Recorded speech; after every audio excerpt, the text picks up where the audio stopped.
Olá, pessoal. Vamos então entrar de sola no século XX.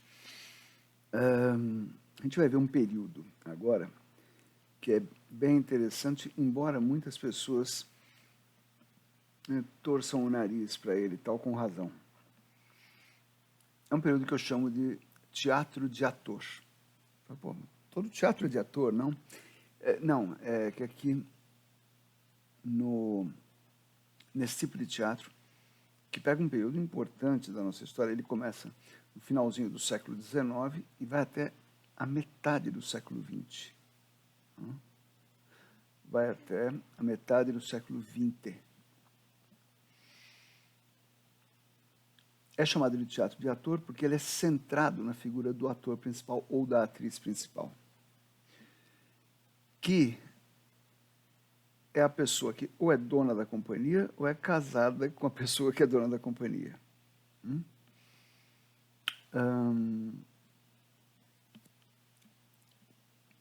É um teatro que a gente costuma chamar de um teatro digestivo. É aquilo lá que você pode jantar e depois ir ao teatro, que ele não vai te causar uma emoção forte e te atrapalhar a digestão. Muitas comédias, farsas, que ficavam centradas, como eu falei, na figura do ator principal, da atriz principal, que se encarregava de improvisar muito. Já vamos ver por que se improvisava tanto. Mas cabia à figura central improvisar muito. E sempre fazendo um negócio que hoje em dia a gente sabe que é errado, mas na época valia, que é fazer concessão ao público. Você nunca deve fazer concessão.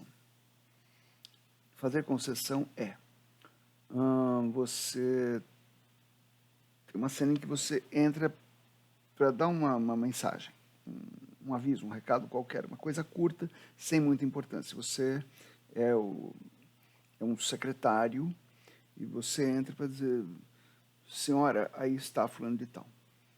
E um dia você vai e tropeça. E a plateia ri. Opa, vou valorizar isso aí.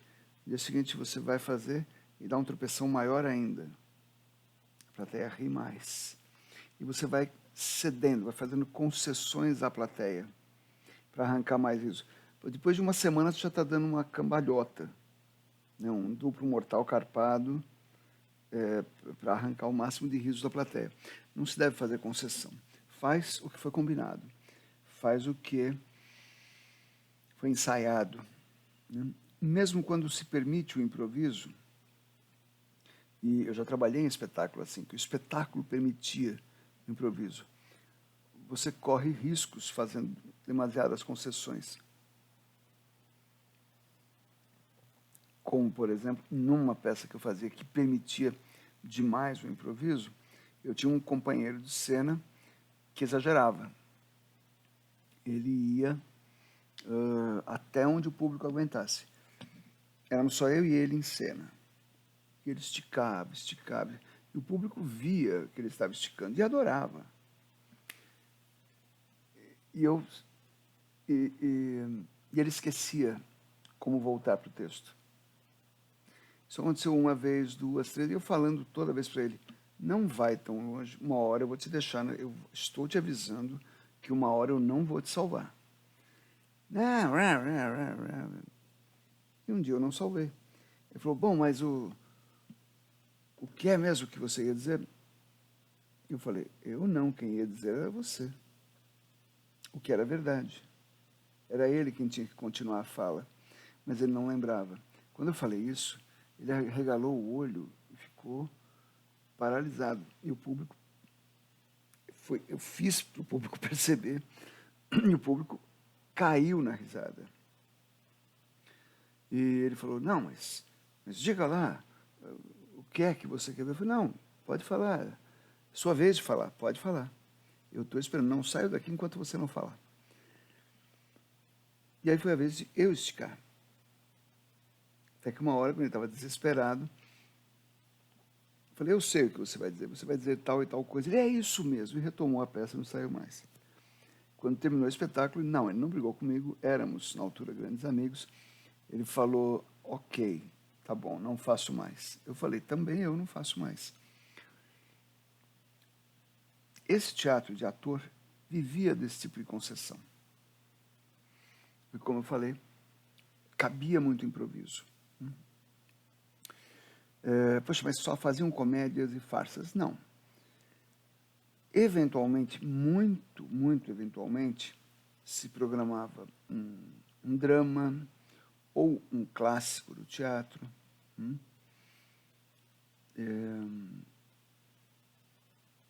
Por exemplo, estava aqui no Brasil, na época da Segunda Guerra Mundial, a companhia de Louis Jouvet, uma companhia importante francesa, e um dos nossos maiores nomes do teatro, Procopio Ferreira, montou uma peça de Molière. E levaram o Louis Jouvet para ver. E ele falou, cara, eu quero levar esse ator, quando eu voltar para a França, eu quero levar esse Procopio para a França, porque ele tem que ensinar o pessoal de lá como é que se faz Molière. O pessoal já esqueceu, Molière não tem mais a menor graça, porque é tudo muito clássico, muito certinho, muito bonitinho, e ele está rasgando a fantasia. Então, já aviso de cara, não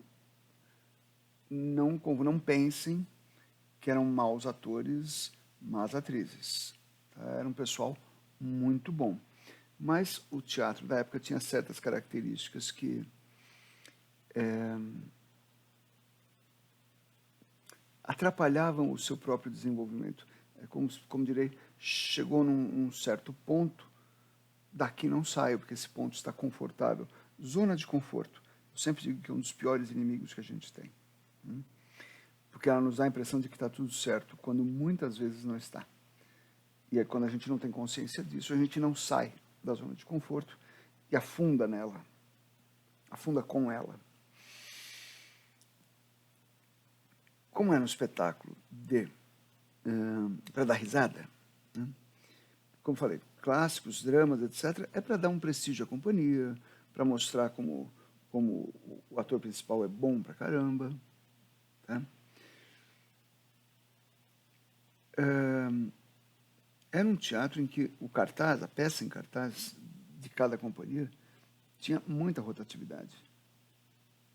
As peças ficavam, em geral, uma semana em cartaz.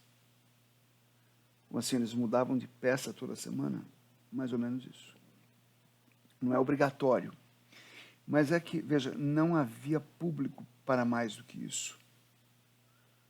Então o pessoal ficava com a peça uma semana em cartaz. E estreava outra, e estreava outra, e estreava outra. Uma peça que fizesse muito sucesso podia levar 2 semanas. Isso você via caso a caso. Uma peça que fez muito sucesso fica mais tempo. Era muito difícil uma peça chegar a 1 mês em cartaz. E passar disso era mais raro ainda. Porque as companhias também viajavam bastante. Elas ficavam residentes, principalmente no Rio de Janeiro, mas em São Paulo também. São Paulo, a partir dos anos 20, anos 30, começa a ter áreas de cidade grande. Então a gente começa a ter teatros fixos de boa qualidade em São Paulo. Então, mas o forte era o Rio de Janeiro, que era a capital federal. Então lá a companhia ficava ali 1 mês, 2, alguns meses, pegava o seu repertório. Quando eu falo um repertório, estou falando de 10, 15 peças ou mais. E saía viajando. Nós vamos fazer agora, temos 3 meses para fazer o Nordeste, temos 3 meses para fazer o Sul. Consta que no Rio Grande do Sul havia um grande interesse por teatro em todo o estado. Então, quando você programava uma coisa para fazer Sul, né, você ficava assim, um mês fazendo, ou menos que isso, fazendo Paraná e Santa Catarina, e mais de um mês para fazer Rio Grande do Sul todo, porque fazia a capital e interior. E assim eles levavam o teatro para todo o Brasil. Então, como eu falei, geralmente uma peça por semana. Você fala, começo a entender os improvisos. Exatamente. Assim como era na época lá de Shakespeare, de Molière,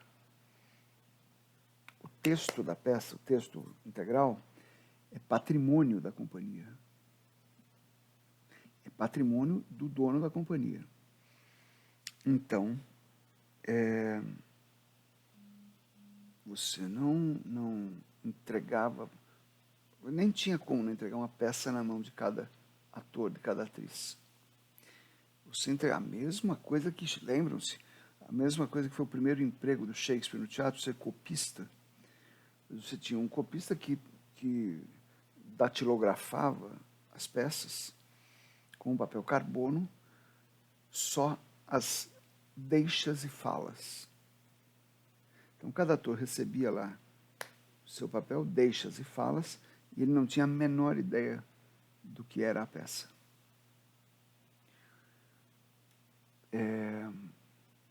Ele ia saber do que se tratava, qual era a história, por que ele dizia isso ou aquilo, quando fazia uma primeira leitura. Você fala, isso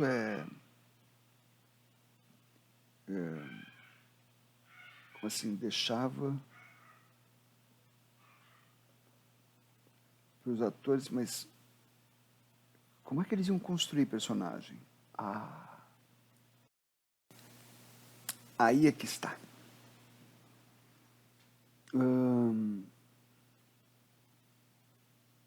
Como assim construir personagem? Meus queridos, Stanislavski não tinha chegado ao Brasil. Na verdade, Stanislavski estava construindo seu método ainda. Mas a mesma qualidade de interpretação que se conseguia na época de João Caetano era a que a gente dispunha no começo do século XX. Tá? O Jechá.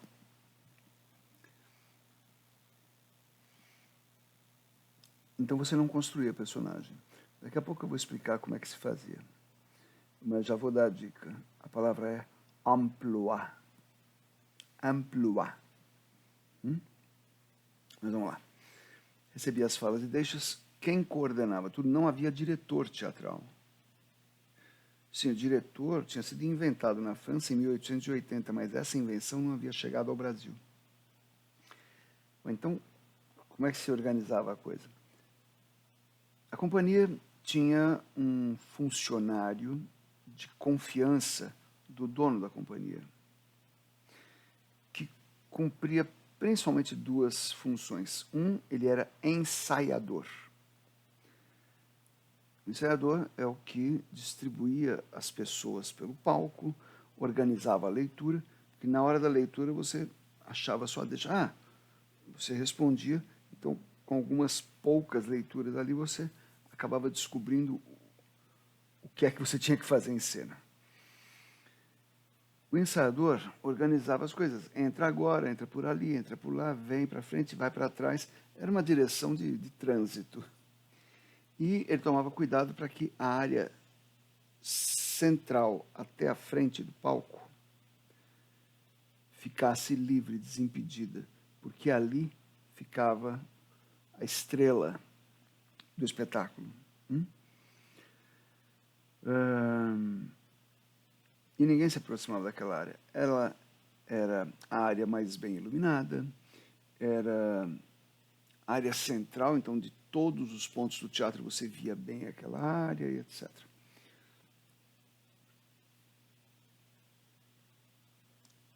A rotina da companhia era assim, às segundas-feiras era folga. Aí então você tem sessões de terça a domingo. Na sexta-feira, mudava o programa. Então, você tinha estreia. Quando você pegava uma fileira de peças de uma semana, toda sexta-feira você tinha estreia. Então, você deduz que você estreava uma peça por semana, mas você só ensaiava esta peça uma semana, ou menos de uma semana. Por quê? Estreia uma peça na sexta. Nesse dia, só tem uma sessão. No sábado e no domingo, em geral, 2 sessões a cada dia. Se fosse um grande sucesso, tivesse muita gente esperando para entrar, fazia-se uma terceira sessão, no sábado principalmente. Sábado e domingo, então, quase sempre 2 sessões cada dia. Segunda-feira, folga. Terça-feira, você já está ensaiando a outra peça, porque na sexta-feira você estreia, no sábado você corrige, no domingo você começa a ensaiar a peça da semana que vem. Então você pega texto e etc. no domingo, ensaia na terça, aí você tem uma sessão só à noite.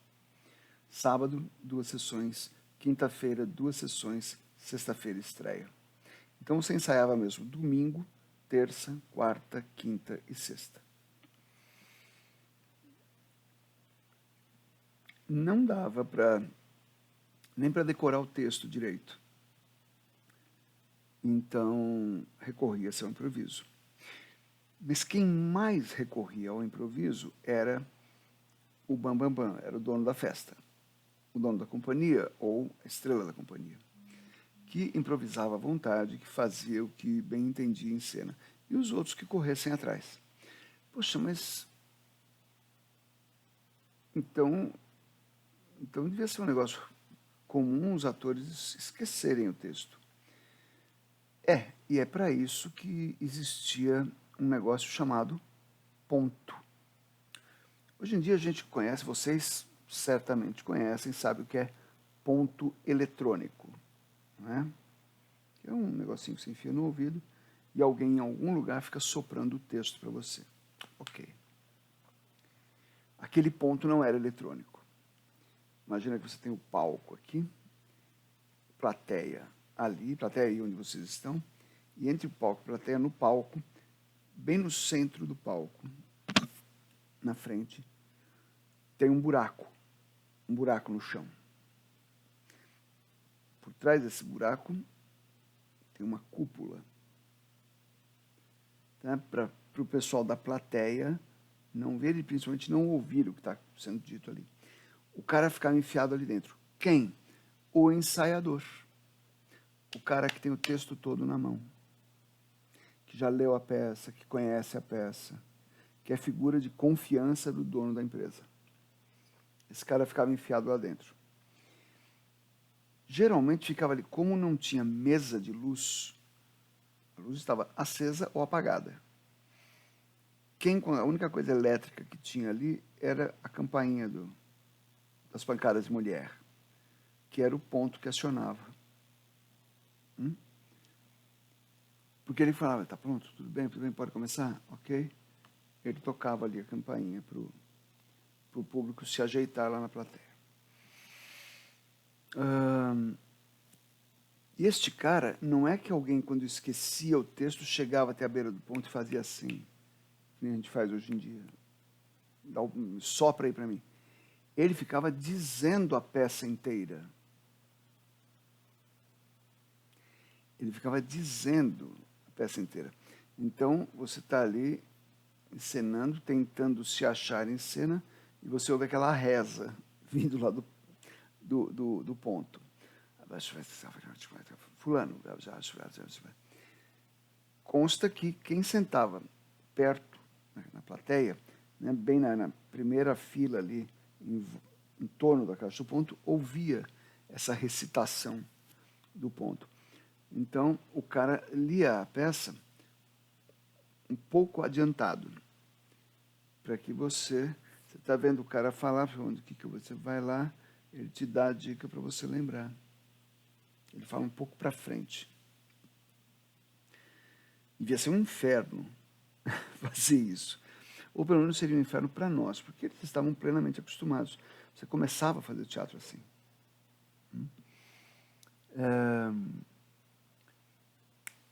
Se alguém quiser ver, tem um filme muito engraçado com um comediante americano que é ator, diretor, roteirista e tal, chamado Mel Brooks.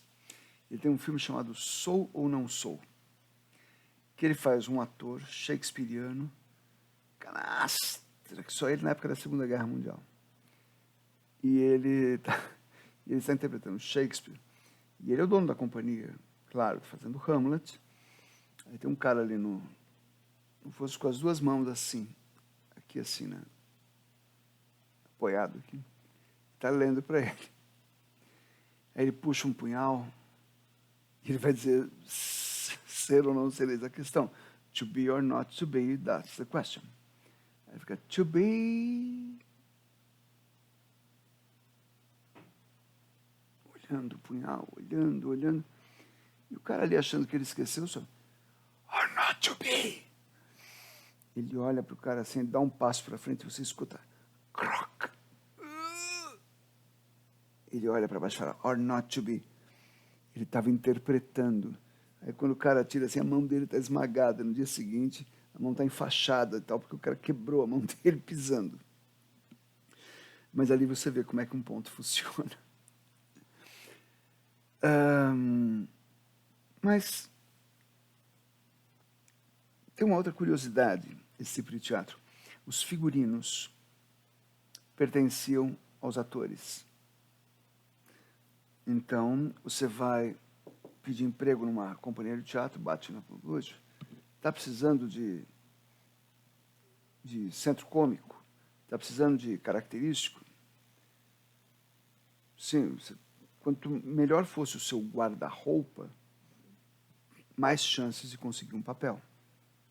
Eu já explico o que é esse característico centro cômico aqui.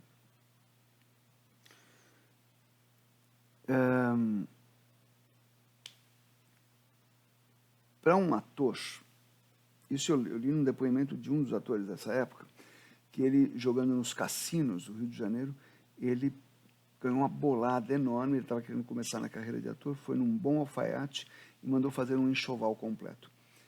E ele fala, para um ator fazer o tipo de personagem que eu fazia, eu precisava de um terno para o dia, um terno para a noite, uma roupa esporte, um smoking ou um dinner jacket, que é aquela roupa de garçom, que é o smoking com paletó branco, que é o dinner jacket, e complementos para isso tudo. Sapatos, chapéus, coletes, gravatas, camisas, lenços, tudo combinando.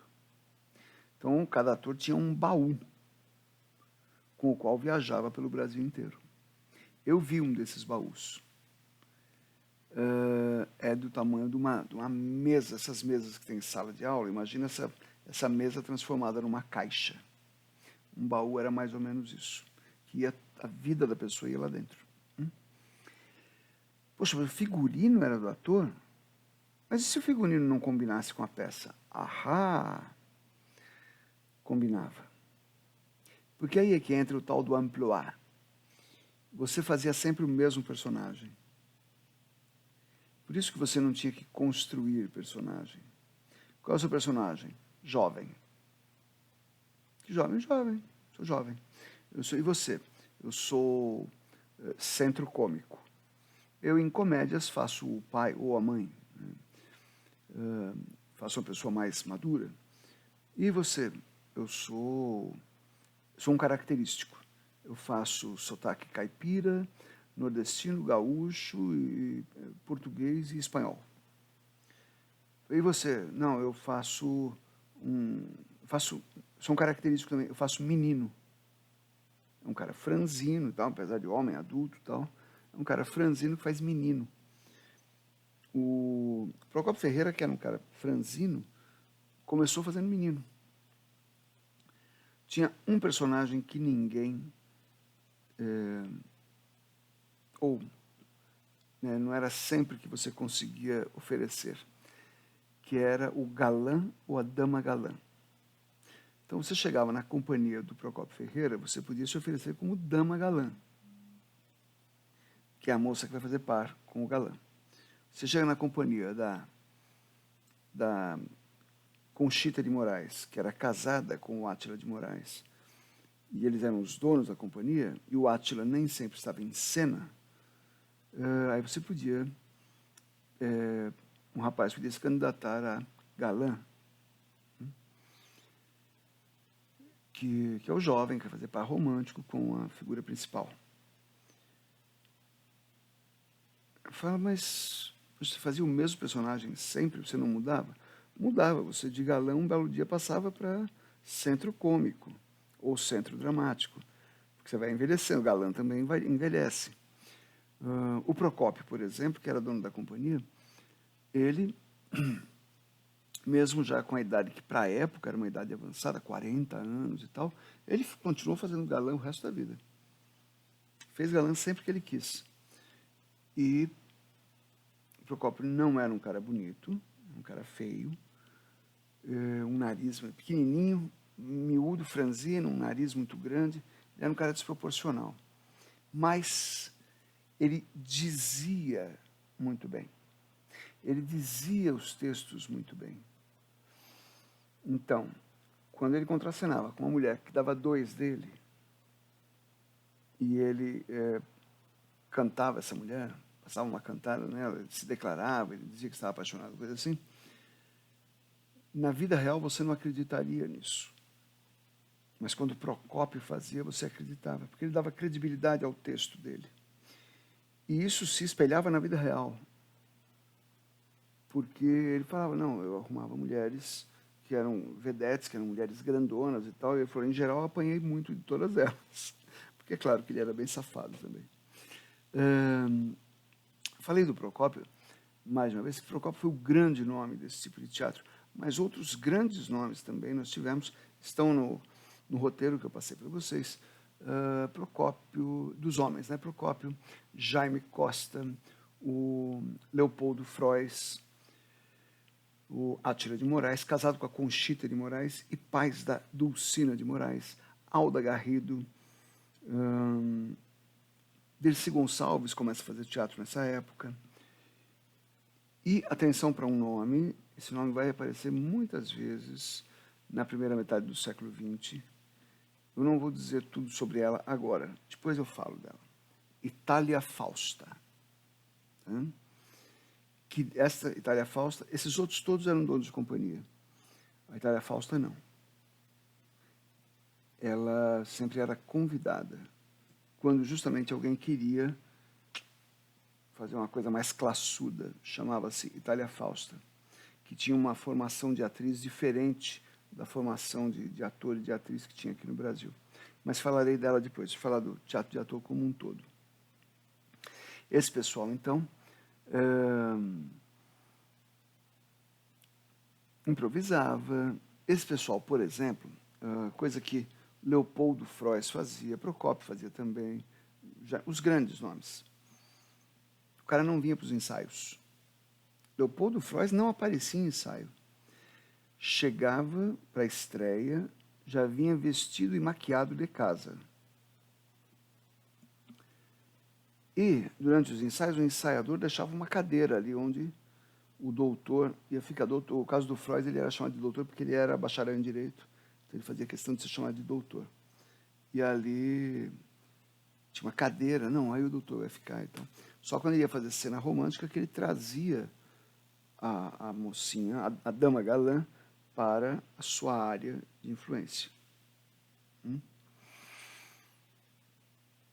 E como eu disse, não eram maus atores e más atrizes, eram excelentes, mas você vai se encaixando numa certa configuração de espetáculo, de companhia, etc.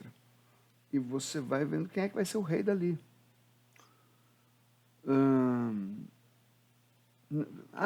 Por que trocava a peça toda semana? Porque não tinha público para mais do que isso.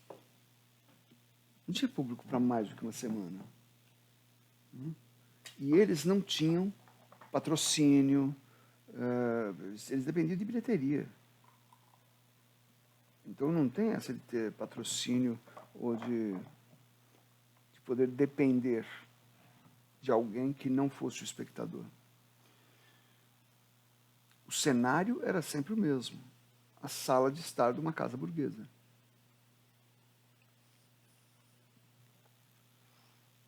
Ao fundo, um telão pintado. Por isso você vê os cartazes da época, ou os programas da época, em algum lugar tem ali geralmente no pé do cartaz, tal, agradecemos a casa tal por haver fornecido os móveis de cena. Eles iam numa loja de móveis e solicitavam ali os móveis emprestados, um sofá, 2 mesas, uma cadeira, não sei o quê, para montar a sala. E viajavam com aqueles telões. Em cada cidade que iam, eles não precisavam levar o cenário, cadeiras, etc. Isso aí você pegava em cada cidade.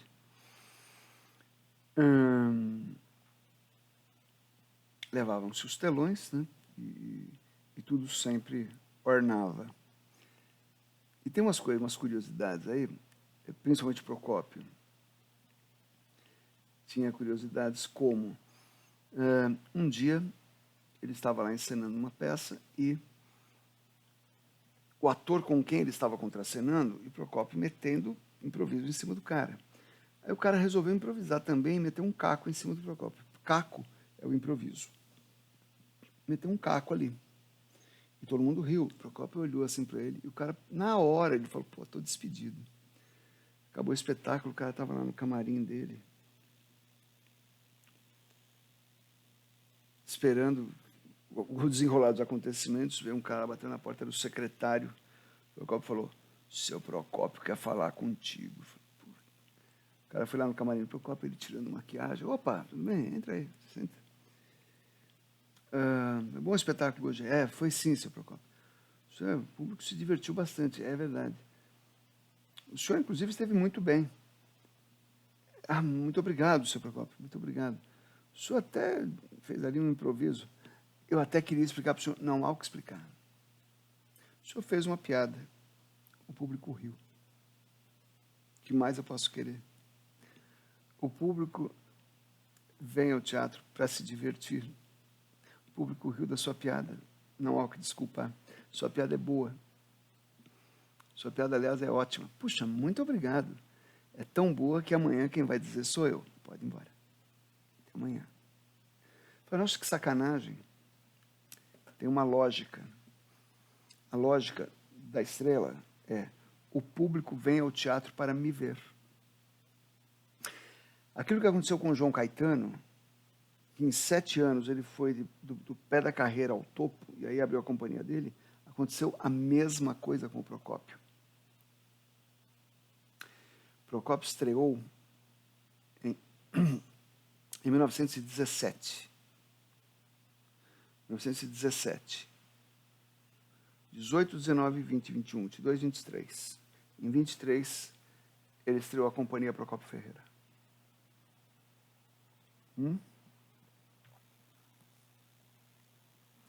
Ele era muito bom. Muito bom. Quando houve a renovação do teatro, ali pelos anos, que começou no finalzinho da década de 30, e pegou força ao longo da década de 40, para se instalar mesmo no final da década de 40 e década de 50, todo mundo se mexeu. A Dulcina abraçou um repertório moderno, como se dizia na época, imediatamente. O Jaime Costa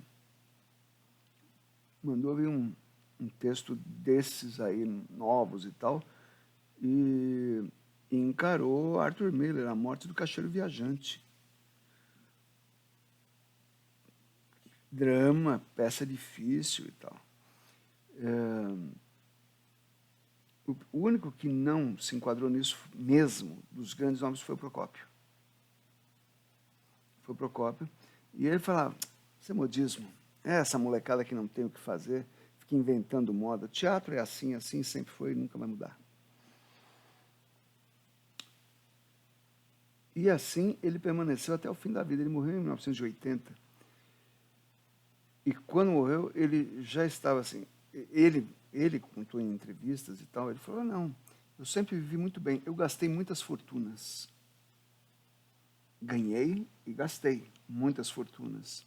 Procópio era um homem que lia muito, ele odiava a ideia de que os atores são, né, os que entram pela porta dos fundos na casa das pessoas, fazem o seu número e saem pela porta dos fundos, os saltimbancos. Não, ele queria ser visto como um intelectual. Então ele lia como um desesperado. Eu tenho um livro que tem uma foto, que essa foto, de vez em quando eu abro só para atiçar minha inveja. Porque a foto é de uma reportagem feita em jornal sobre ele, e a legenda da foto, que estava no jornal, diz o seguinte: uma das salas da biblioteca de Procópio. Uma das salas da biblioteca. A biblioteca dele tinha mais de uma sala. É o meu sonho de consumo.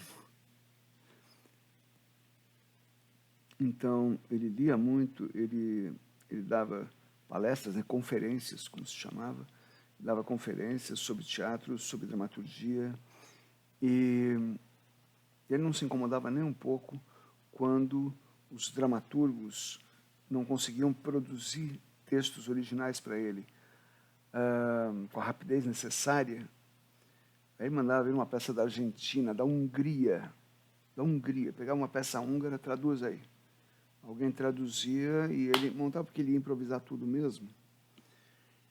Procópio, num depoimento, disse: tenho 426 peças na cabeça. Claro que não lembrava do texto de todas elas, mas é um jeito de dizer que ele encenou 426 peças, muitas mais de uma vez. E uma delas, em particular, que foi o grande cavalo de batalha dele. Cavalo de batalha é uma expressão antiga do teatro, que é a peça que um ator ou companhia tem guardada na manga.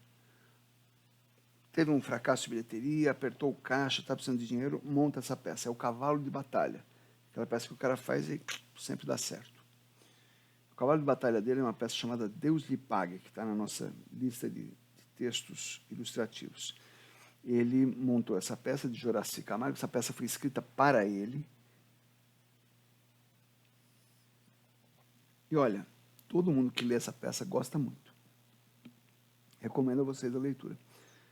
Dizer só o comecinho da peça, tem dois mendigos na escadaria de uma igreja. Um mendigo velho, barbudo, tal, e um jovem. E eles começam a conversar. E aí você percebe na conversa, e o jovem também percebe, que esse velho não é apenas velho, é um sábio. É um homem muito inteligente. É o próprio Procópio. Né?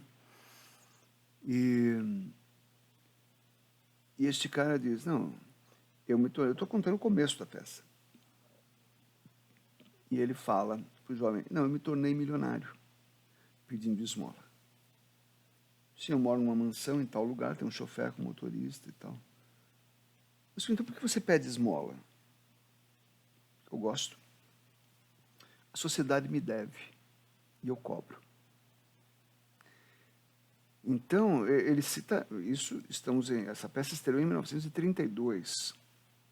Estamos no governo Getúlio Vargas. Ele cita Marx na peça, Karl Marx. Ele diz: de quem é aquela casa? É do proprietário. E de quem era antes? A casa é um terreno. De quem era antes? Do outro proprietário. E antes? Do antigo proprietário. E antes, pô, proprietário. E quem foi o primeiro proprietário? De quem ele comprou? Não comprou de ninguém, ele foi lá e pegou. É, meu caro, toda a propriedade é assim. Pô, essa peça é atualíssima até hoje. Se você montar, vai ser chamado de comunista. Não estranhavam, porque era o Procópio que fazia. O Getúlio Vargas viu um monte de vezes Deus lhe pague, mesmo ele sendo ferrenhamente anticomunista.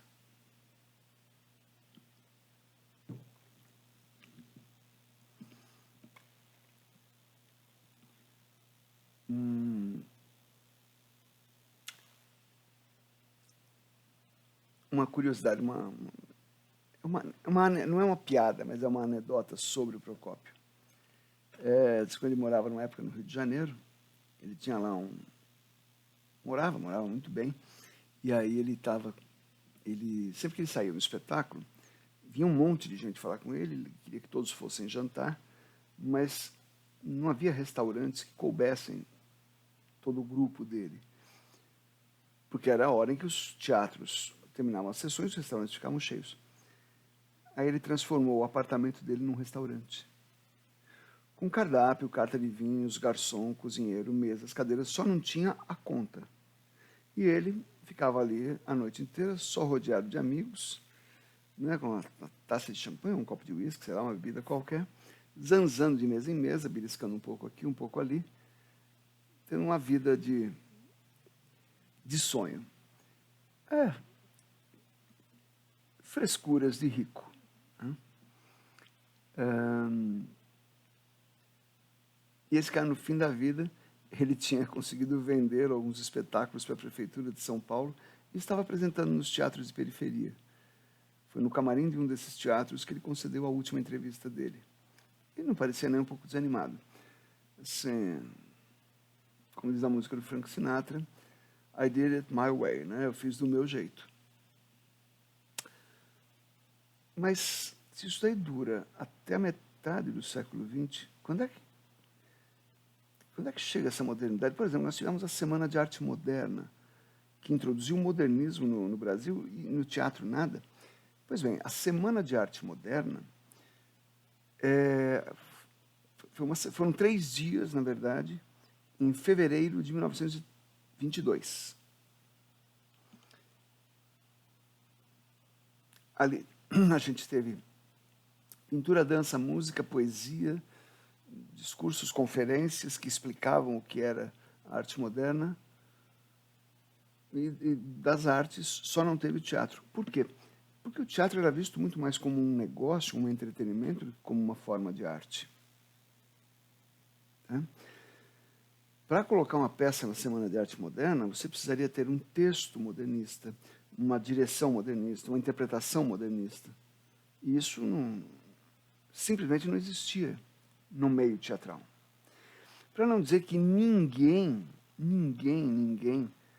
fez. Então, assim, na Semana de Arte Moderna, junto com o modernismo, não teve teatro. Mas, mais para frente, quando o modernismo pegou mesmo, ao longo do ano de 1922 e o restante dessa década, e na década seguinte, a gente teve dois casos. Gente, era um cidadão solitário, o Álvaro, Renato Viana, que que batalhou por um teatro tão moderno quanto as outras artes, de 1922 a 1944. Ele ficou 22 anos tentando.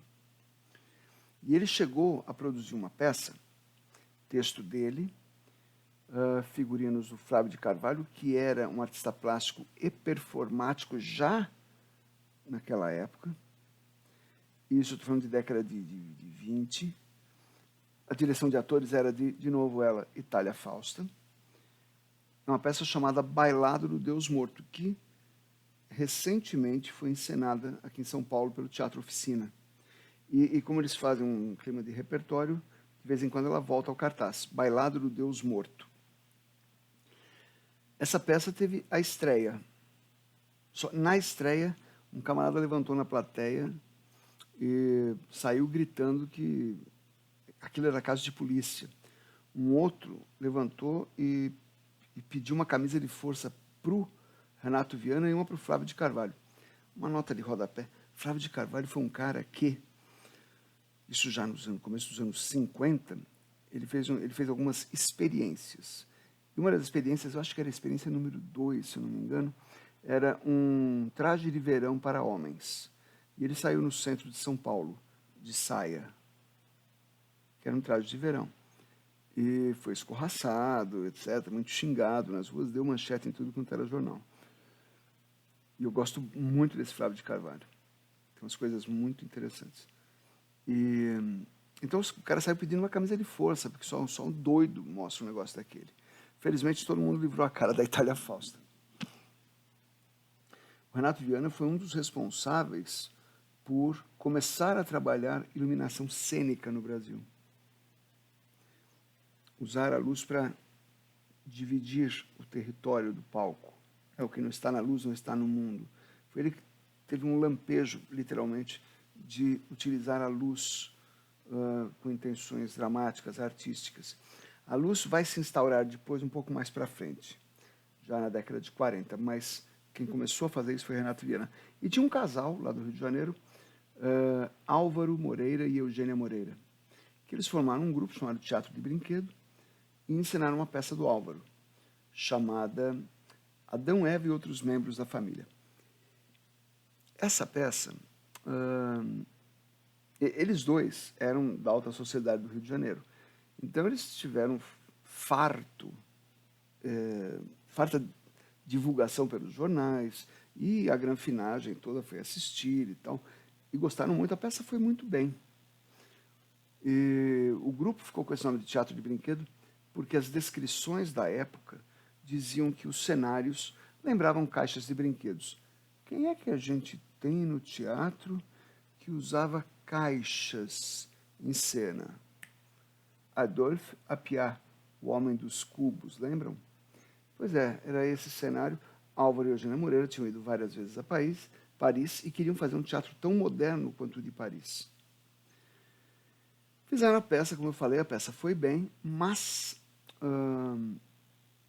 quando eles anunciaram que iam fazer uma segunda peça, aí os próprios amigos Granfino disseram: peraí, mas então esse negócio de teatro é sério? Não era uma brincadeira? Ah, não, se é sério, não. Se é sério, perdeu a graça.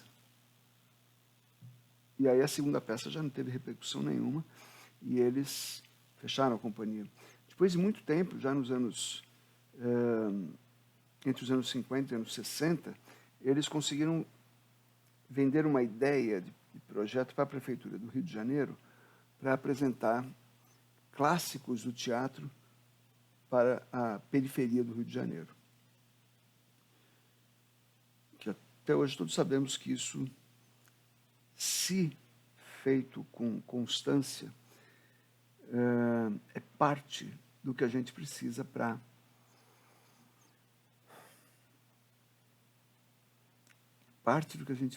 melhorar o mundo em que a gente vive. Ok? Eu espero que vocês assistam essa aula para que a gente possa fazer um plantão de dúvidas depois. Ok?